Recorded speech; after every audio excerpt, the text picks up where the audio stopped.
মানুষের লোকের ব্যবহারে মানুষ কি পরিমাণ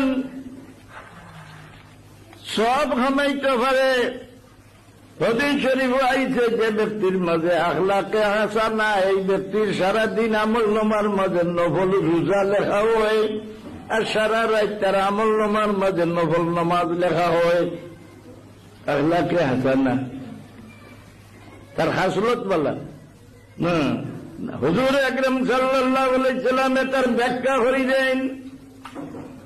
বুখারী শরীফের মাঝে ফরমান যে ব্যক্তির মাঝে তিনটা গুণ আছে, এই ব্যক্তির আখলাকে হাসানা, এই ব্যক্তির সারাদিন আমল নামার মাঝে নফল রোজা লেখা হয়, সারা রাত আমল নামার মাঝে নফল নামাজ লেখা হয়। তিনটা গুণ কিটা? একটা হইল একজনে আরেকজনের সঙ্গে